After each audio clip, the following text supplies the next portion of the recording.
financiero BNB, que solamente puede comprar o vender o registrar emisiones en el mercado de valores. No puede hacer otra cosa, ¿sí? Entonces yo tengo que acudir sí o sí a una agencia de bolsa. Y finalmente, para completar el ciclo, como les decía, todas las operaciones ahora se hacen de forma electrónica y los valores tienen que estar custodiados, ¿no?, por alguien, y la empresa que se encarga de hacer esa custodia es la entidad de depósito de valores, que es un depósito central que custodia los valores que están representados actualmente, están representados de forma electrónica. Es decir, si yo me compro un bono, me dan un codiguito y ese código acredita que yo soy propietario de un determinado valor que está registrado en la entidad de depósito de valores.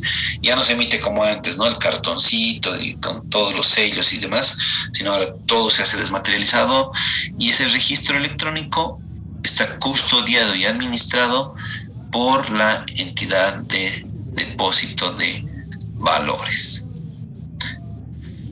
Bien, eso era lo que tenía para contarles ahora. No sé, podemos abrir para hacer algunas preguntas posiblemente que ustedes deben tener.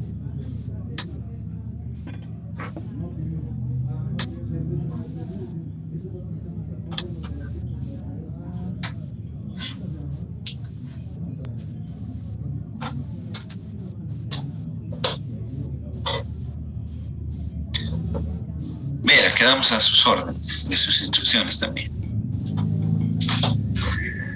A ver, aquí en el chat me preguntan y me dicen sobre los bonos navideños del BCB, ¿está relacionado con lo que hace la BBB? No. Los bonos navideños son parte del mercado de valores también, pero ese es el mercado de valores extra bursátil, es decir, fuera de la bolsa, que se emite y se vende en el Banco Central de Bolivia, a través del Banco Unión, por supuesto, pero todo se da en el Banco Central de Bolivia.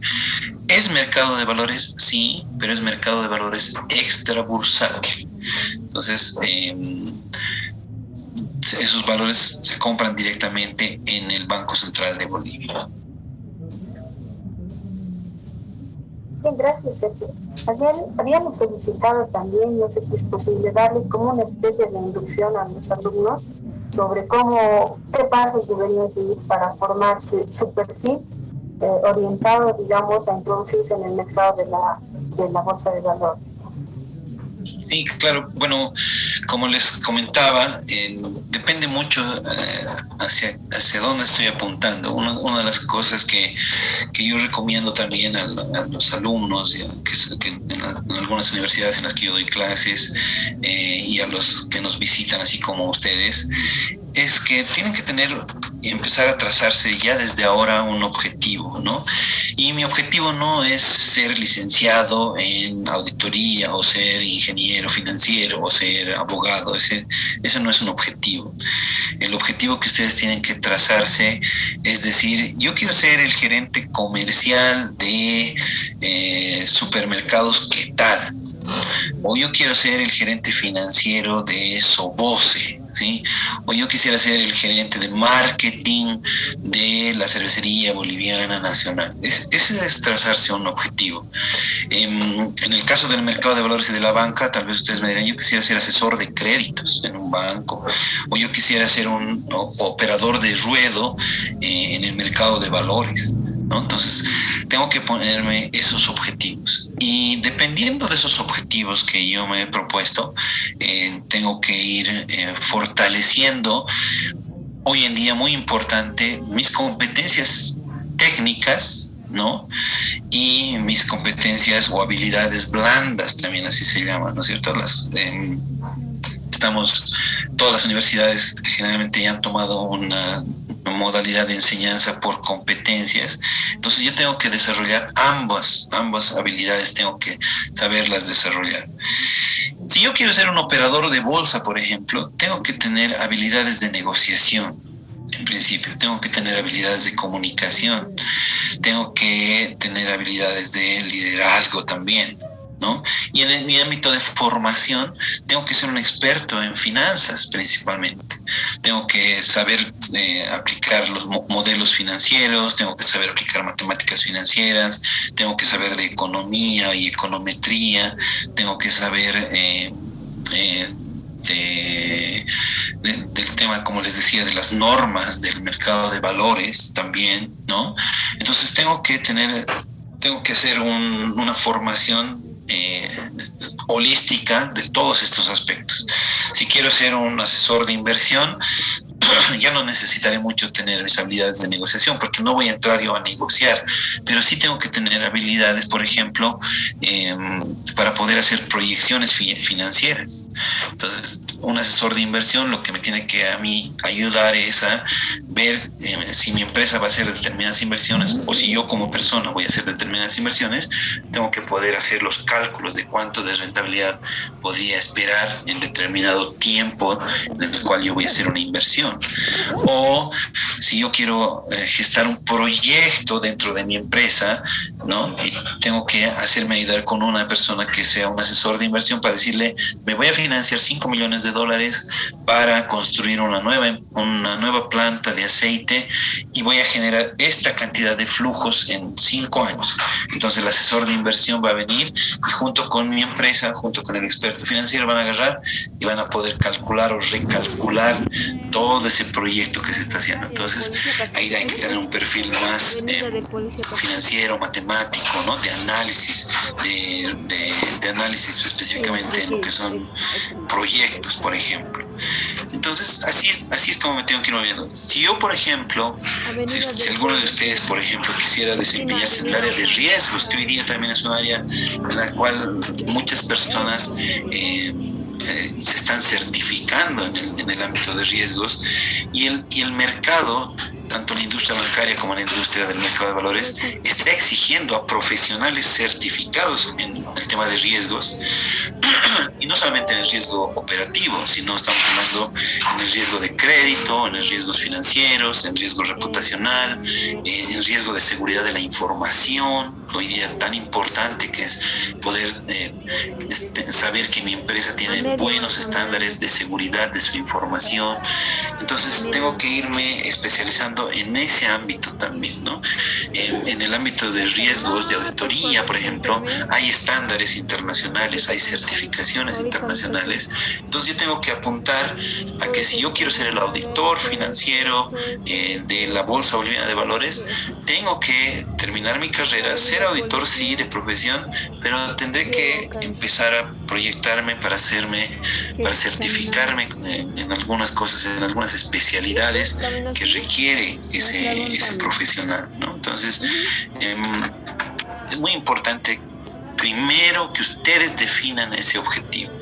¿Dónde quieren estar? ¿Qué quieren ser? Eso es, para mí, en el ámbito profesional y de formación, eso es lo más importante. Yo quiero trabajar en la Bolsa Boliviana de Valores. Por ahí algunos de ustedes dijeron, yo quisiera trabajar en la Bolsa Boliviana de Valores. Sí, pero la Bolsa Boliviana de Valores tiene su información en la página web. Tiene varias áreas. ¿En qué área quisieras trabajar tú? Quiero ser el asesor legal. Perfecto. No hay muchos abogados ni muchas bufetes de abogados especialistas en el mercado de valores. Posiblemente tú, si quieres ser un abogado y quisieras especializarte en este mercado, podría ser uno de los pocos especialistas que existen. Quiero ser un oficial de cumplimiento. Bueno, aunque ya no hay mucho de eso, pero todavía existía hace un tiempo atrás. Quiero ser un oficial de seguridad de seguridad física. Hoy en día, por ejemplo, todas las empresas, y la ley del trabajo lo exige también de esa manera, mucho más desde que ha aparecido el COVID-19, a cualquier empresa que tiene instalaciones, por más pequeña que sea, necesita contar con el asesoramiento de un oficial de seguridad física.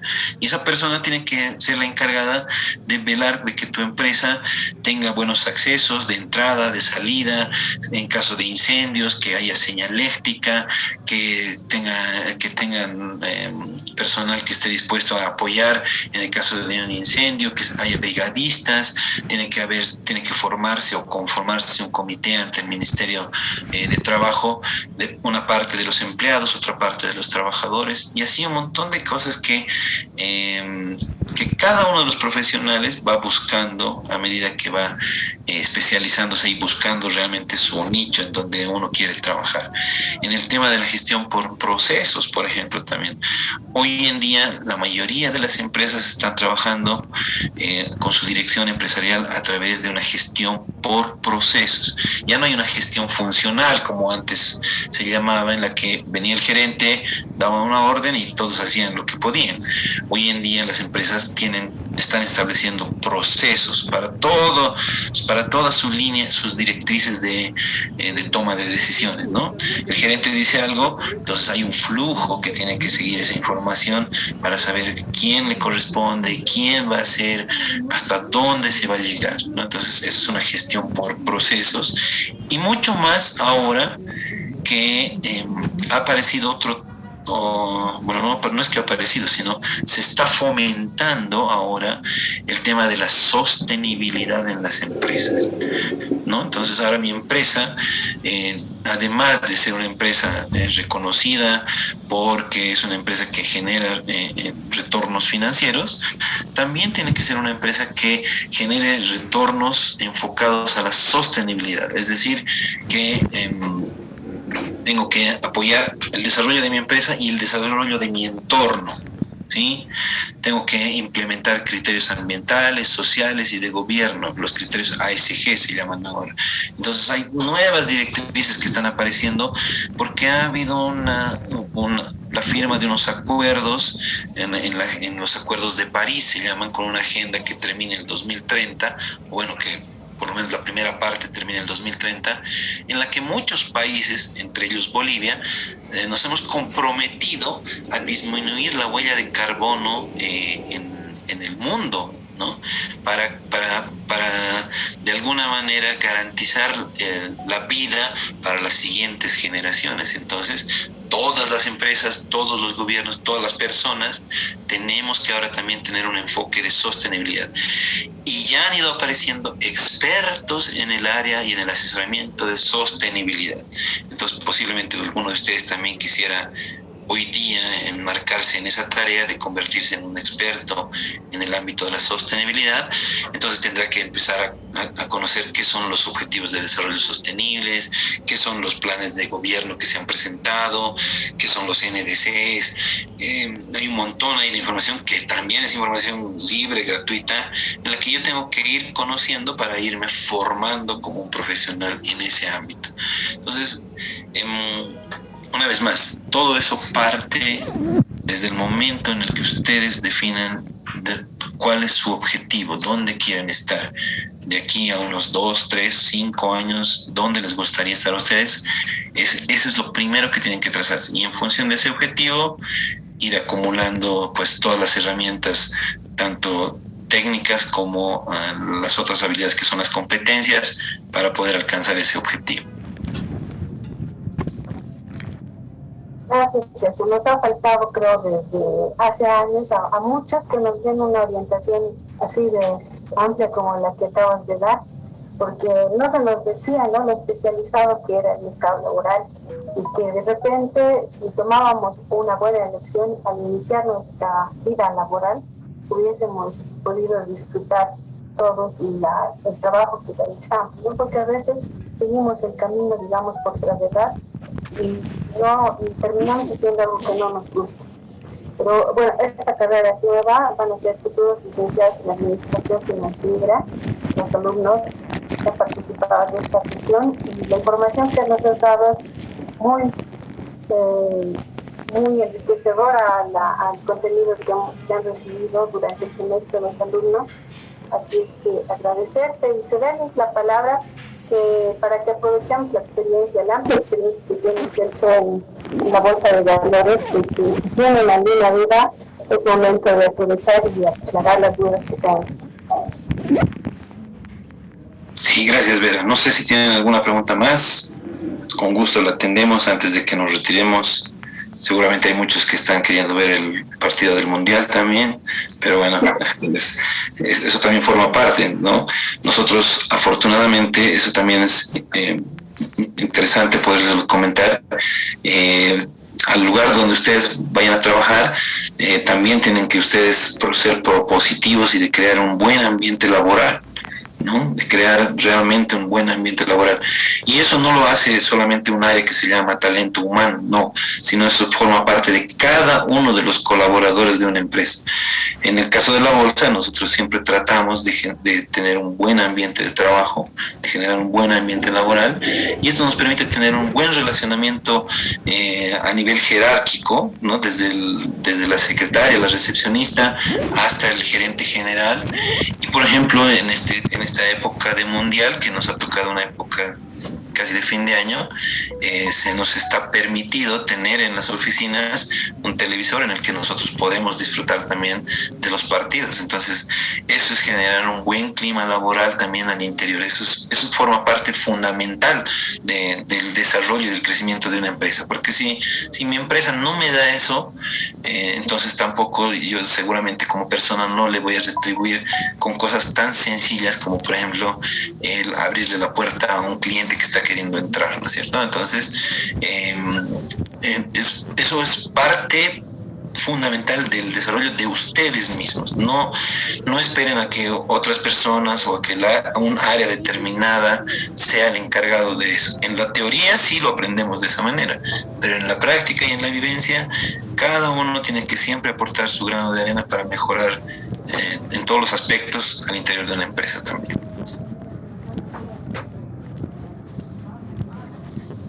Tengo una pregunta aquí que me dice, ¿la BBV tiene algún plan de fomentar más las emisiones de renta variable, ya que la mayoría de las emisiones son de renta fija? Nosotros constantemente vamos haciendo campañas para que las empresas puedan hacer emisiones de renta variable. Como menciona su compañero, el mercado de valores boliviano es 99.9% de renta fija. Lo que más se negocian son instrumentos de deuda. Y para la renta variable existen muchas, la normativa está disponible, no se necesita hacer cambios normativos, no se necesita hacer cambios en los mecanismos que nosotros ya tenemos diseñados para negociar los instrumentos. Lo que falta es que las empresas definan o decidan acceder a financiamiento patrimonial en vez del endeudamiento. Pero ahí hay complejidades que vienen de parte de las mismas empresas. De acuerdo al Código de Comercio, una sociedad anónima se forma a partir de 3 socios, ¿no? Entonces, por ejemplo, si yo les digo Toyosa, ¿no? Es una empresa grande y Toyosa, ustedes pueden ver cuánto de capital tiene, pero los principales accionistas son el papá, la mamá y el hijo, ¿no? Entonces, esto quiere decir que por más que es una empresa grande, es una empresa familiar. Entonces, decirles a esa empresa que en vez de endeudarse consigan nuevos socios, para ellos es algo que no lo esperan, no lo quieran hacer. Piensan o temen a perder la propiedad de sus empresas, ¿no? Y no debería ser así, ¿no? Debería ser más bien mucho más dinámico. Ustedes, mejor que yo, seguramente han leído, visto películas y todo lo demás, y tal vez lo tienen como un modelo a seguir al señor Steve Jobs, ¿no es cierto? Él ha sido fundador y creador de su empresa. En determinado momento lo sacan de su empresa, de la empresa que él ha creado, y después vuelve a su empresa, y después lamentablemente falleció, pero su empresa ha trascendido en el tiempo. Es una de las más grandes empresas en el mundo ahora. Entonces, a las nuevas generaciones lo que nosotros les decimos es que si tú tienes una visión de que vas a crear una empresa, tienes que pensar que tu empresa tiene que trascender en el tiempo, ¿sí? Por más que estés o no estés tú dentro de la empresa, tu empresa tiene que trascender en el tiempo. Esa es la idea de construir o de gestionar una empresa. Y ahí, con esa idea, crear una empresa en este momento a través de la emisión de acciones, pues sería lo más interesante que podría ocurrirnos como mercado, ¿no? No se ha dado, lamentablemente todavía, pero nosotros no perdemos la esperanza de que esto ocurra. Entonces, constantemente participamos en algunos talleres que ahora están organizando las universidades de las FinTech. Estamos teniendo reuniones con la CAINCO, con la Cámara de Comercio, constantemente. Ahora hay una autoridad nueva para el tema de emprendimientos con la que estamos teniendo acercamientos para decirles, ¿no? Para nosotros llevar la información ahí y a los nuevos emprendedores que quieren crear sus empresas, decirles, crea tu empresa, pero no te endeudes, conseguís socios, ¿no? Fortalecete como una sociedad, crea tu empresa y sí, posiblemente tal vez en algún momento te saquen, pero por ahí no, también eso ya depende, digamos, de cómo llevas la gestión de la empresa, ¿no? Entonces es complicado el tema de la renta variable.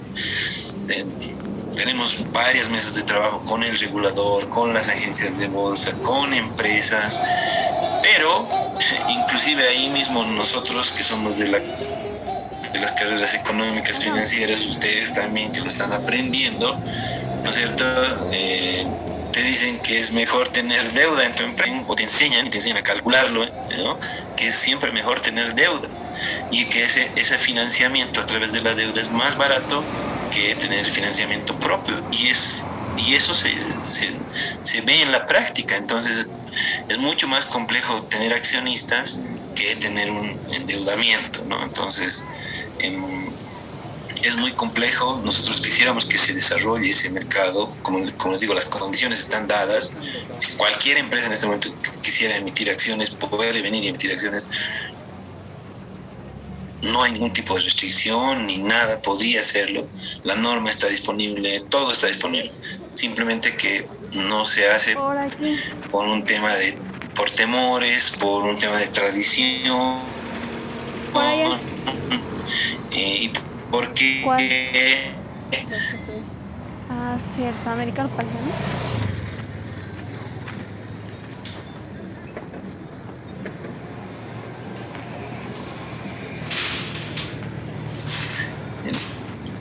Como